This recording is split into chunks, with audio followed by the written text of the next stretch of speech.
છેલ્લા 35 વર્ષથી ભારતીય જનતા પાર્ટીનું શાસન છે અને ગુજરાતના મુખ્યમંત્રી વારંવાર સર દબાણો દૂર કરવા માટેની મોટા બુલડોઝર ફેરવીને જાહેરાતો કરે છે।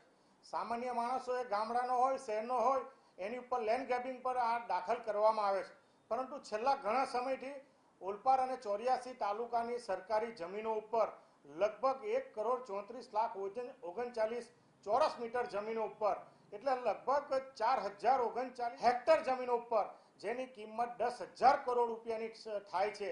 આ સરકારી જમીન ઉપર ગેરકાયદેસર ઝીંગાના તળાવો બનાવી દેવામાં આવ્યા છે અને આ ઝીંગાના માફિયાઓ આની ઉપર ગેરકાયદેસર રીતે પોતાની કબજો જમાવીને બેઠા છે।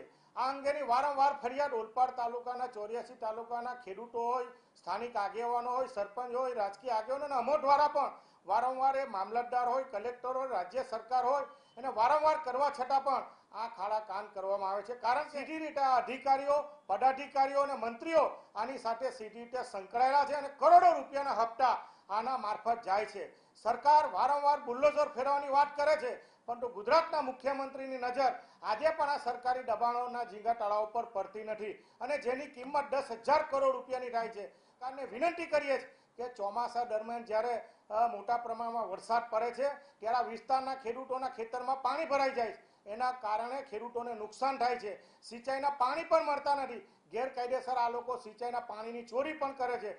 ભૂગર્ભ જળ છે એ ભૂગર્ભ જળ પણ મોટા પ્રમાણમાં નીચે ઉતરી ગયું છે, ખેડૂતોને વીજળીના કનેક્શનો મળતા નથી। આ સરકારી ઝીંગા ઉપર ખોટા દાખલા લઈને એના પર પણ આ કનેક્શનો લેવામાં આવ્યા છે। આ સમગ્ર બાબતની ફરિયાદ કરીને સરકારના હિતમાં અને લોકોના હિતમાં આ તાત્કાલિક અસરથી 10,000 સરકારી જમીનો ઉપર જેની કિંમત છે એ તળાવો દૂર કરવામાં આવે અને માનનીય મુખ્યમંત્રીને વિનંતી કરીએ, તમે દાદાના બુલડોઝર તરીકે વખણાવ છો તો શા માટે આ અમી દ્રષ્ટિ આ ઝીંગાના તળાવ પર કરવામાં આવે છે? એટલે તાત્કાલિક અસરથી આ બાબતની મેં ફરિયાદ માનનીય એનજીટીને કરીને વિનંતી કરી છે કે આ સરકારી દબાણ દૂર થવું જોઈએ અને લોકોના ખેડૂતના હિતમાં તાત્કાલિક અસરથી પગલાં લેવા જોઈએ। એ પ્રકારની માંગણી કરતો મેં પત્ર અને ફરિયાદ કરી છે।